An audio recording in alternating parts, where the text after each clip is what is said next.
I see huge challenges and opportunities for industrial commercial users in the way that wholesale markets and balancing markets are starting to come together. What we're seeing is an acceleration of integration within the wholesale markets, driven by a much wider rollout of renewable energy. So we're seeing accelerated solar PV, wind penetration into the system. That creates huge challenges for people like National Grid in balancing the system. Huge opportunities as those prices come down for our I&C customers to engage with those types of technology and take demand or supply into their own hands. But integrating and knitting all that together is a huge challenge. It's very complex. The demand side response markets are very complex in their own right. The wholesale markets are fairly opaque at the moment for most supply customers. And pulling those together is not straightforward.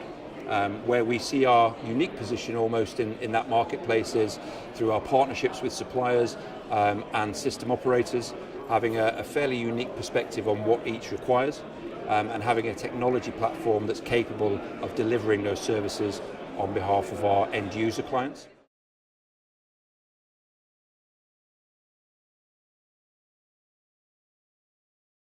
Finding the flexibility, understanding your energy demand, thinking about energy in a different way.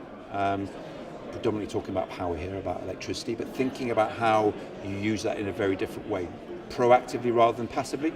That's not a straightforward thing to do. It's not something that the majority of an organisation are going to understand, even if one person does. What we find is it's kind of an educational process to go through about understanding or thinking about energy in a different way. Consumption of power doesn't have to be a passive thing. It doesn't have to be just switching on a light and then using it whenever you feel like using it, or using it whenever the production guys tell you it has to be used. There are different ways that you can use assets, different ways of controlling assets, controlling consumption therefore, that can help you reduce your net energy spend.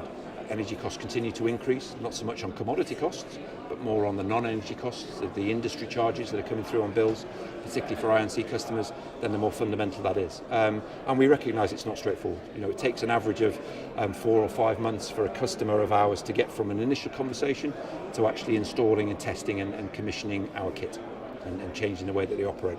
And there's a reason for that, and most of that time period is spent helping them analyse and understand their energy consumption and model what it looks like if we change that consumption profile. And to me, that's what demand management is, or demand side response is, and that's where it starts. So fundamentally, if businesses can do that themselves, that's great.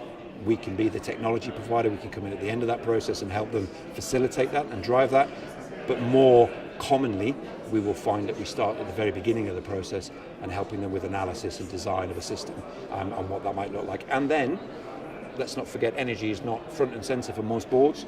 Putting together a business case and presenting that in a robust way in front of the board so that the board understand the principles of what we're talking about, and it doesn't just become about simple ROI, becomes more about the holistic message around where the energy markets are going and why it's important to do this now.